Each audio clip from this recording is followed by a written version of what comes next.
जन सुराज के वैचारिक आधार कौन सी बात? वैचारिक आधार ये है कि हम लोग की जो लड़ाई है वो भाजपा से है विचारधारा के आधार पर, और भाजपा को हराने का जो वैचारिक राजनीतिक वैचारिक आधार है उसका अगर आप उसको खूब डीपली अध्ययन कीजिएगा तो आप पाइएगा कि देश में करीब करीब 50% हिंदू ऐसा बाड़न जे भाजपा के वोट नहीं करत है, आ 20% मुसलमान माइनॉरिटी क्रिश्चियन सिख जरा कहली कि जे भाजपा के वोट नहीं करत। भाजपा के देश में 40% वोट मिला था, मिलल बा 35%, लेकिन 40 ऐसे कहता नहीं कि भाजपा सब सीट पर ना लड़े, जो सीट पर लड़ेला ऊपर करीब करीब 40% वोट मिलल बा। तो 40% वोट में के मतलब ये भइल कि 80% हिंदू के आबादी वाला देश में अगर भाजपा के 40% वोट मिला था तो मतलब है कि आधा हिंदू भाजपा के वोट करत और आधा हिंदू भाजपा के वोट आज भी नहीं करत।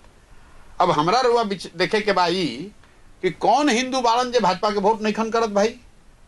हम रुआ के बताओ तनी कि कौन हिंदू भाजपा के वोट नहीं करत। जौन हिंदू प्योर गांधीवादी बाड़न, गांधी के विचारधारा से प्रभावित बाड़न, वो भाजपा के वोट नहीं करत, चाहे वो कोनो जाति के हिंदू हो।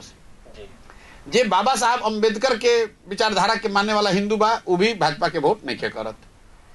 जे विशुद्ध कम्युनिस्ट विचारधारा के मानने वाला बा वो भी किसी जात का हिंदू हो, वो भाजपा को वोट नहीं कर रहा है, भाजपा का विरोध कर रहा है। और जो लोहिया जयप्रकाश के समाजवाद को मानने वाला हिंदू है वो भी भाजपा को वोट नहीं करता है। अब ये चार विचारधारा में से जे कम्युनिस्ट बा तो भाई कम्युनिस्ट तो दले बा, जे समाजवाद वाले बा तो करते ही जुठो अपन नीतीश उतीश के लोग ढोई रहल बाड़न जा। गांधी और अंबेडकर के मानने वाले लोग अगर साथ में आ जाएं और उसमें आप माइनॉरिटी को जोड़ दीजिए, मुसलमानों को जोड़ दीजिए, तब विचार के स्तर पर इन चार विचारधारा के मानने वाले लोग और मुसलमान मिलकर 60 हुए और भाजपा 40 हुई, आप राजनीतिक लड़ाई लड़ सकते हैं। तो जन सुराज का राजनीतिक वैचारिक आधार यही है भाजपा से लड़ाई लड़ने का। इसीलिए जन सुराज के झंडे पर गांधी और बाबा साहब है। कहें कि हम कम्युनिस्ट के तो लगा ना सकी, समाजवादी के हम लगा ना सकी, तो हम लगाइले बानी गांधी के, बाबा साहब के, कि ये दोनों विचारधारा के मानने वाला लोग भी अगर साथ में आ जास तो मुसलमानों को, माइनॉरिटी को साथ में जोड़कर इन दोनों विचारधारा के झंडे के अंदर सबको लाकर